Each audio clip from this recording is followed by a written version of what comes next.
प्रयागराज त्रिवेणी संगम के तट पर लाखों श्रद्धालु कल्पवास कर रहे हैं।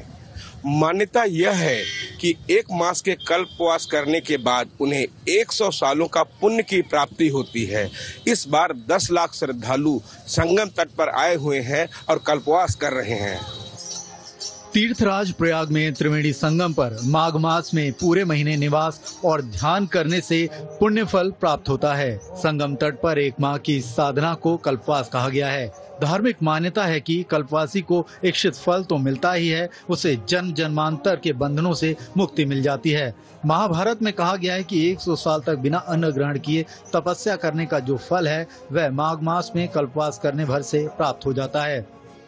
कल्पवास की कल्पना जो हमारे शास्त्रों में वर्णित है, स्पेशली ब्रह्म वैवर्त पुराण जो बोलता है कि हम अपने इस जीवन को जो है शुद्धिकरण की प्रक्रिया है। कल्पवास के अपने खास नियम जब हैं और उन नियमों का साधन कल्पवासी करते हैं। जमीन पर सोना, एक समय भोजन लेना और दोनों टाइम गंगा स्नान करना, दीप पूजा पाठ करना। भक्ति, तपस्या और आध्यात्मिक जागृति के जरिए फल और पुण्य को प्राप्त करने के लिए इस समय प्रयागराज महाकुंभ में 10 लाख कल्पवासी आए हुए हैं। इन कल्पवासियों से मेला क्षेत्र भक्ति के रंग में रंगा नजर आ रहा है। कल्पवास के दौरान एक वक्त भोजन, 2 बार गंगा स्नान और भागवत कथा का रसपान, यही दिनचर्या रहती है कल्पवासियों की। तुलसी पूजा का भी विशेष महत्व रहता है कल्पवास में। पुराणों में तो यहाँ तक कहा गया है कि आकाश तथा स्वर्ग में जो देवता हैं वे भूमि पर जन्म लेने की इच्छा रखते हैं। वे चाहते हैं कि दुर्लभ मनुष्य का जन्म पाकर प्रयाग क्षेत्र में कल्पवास करें।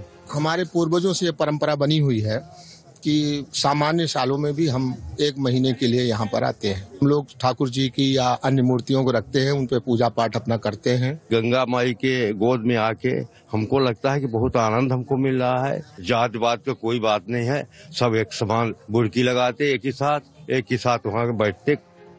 ऐसा माना जाता है कि जो भी व्यक्ति प्रयाग में 1 महीना इंद्रियों को वश में करके स्नान, ध्यान और कल्पवास करता है उसके लिए स्वर्ग का स्थान सुनिश्चित हो जाता है।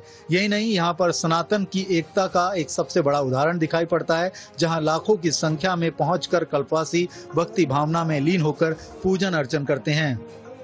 हम लोग तो आए तो सुबह नहलाएं, तुलसी की पूजा करें, दिया जलाएं, यही सब करते हैं। सब लोग सुबह उठे तो स्नान किए, इसके बाद वहाँ से आए, तुलसी को स्नान कराए, सिंदूर बिंदी ये सब चढ़ाएं, बत्ती जलाएं, फिर इसके बाद अपना पूजा पाठ करें। कुंभ मेले के पवित्र गाथा में एक महत्वपूर्ण उत्सव है कल्पवास, जहां 1 माह तक कल्पवासी त्रिवेणी के तट पर ध्यान, तप और पूजा अर्चना करते हैं। सनातन के रंग में रंगे इन कल्पवासियों में ना ही कोई वर्ग भेद है, ना लिंग भेद, ना ही जात पात का। यही है सनातन का संदेश। भक्ति के रंग में रंगे रहते हैं ये कल्पवासी। 1 माह तक पूजा आराधना करते हैं। न इनमें जात पात का भेद होता है, न ऊंच नीच का भेद होता है। सभी मिलकर एक साथ प्रभु की आराधना करते हैं और अपने समाज और अपने देश के कल्याण की प्रार्थना करते हैं। कैमरामैन रामजी वाजपेयी के साथ विकास सिंह, DD न्यूज, प्रयागराज महाकुंभ।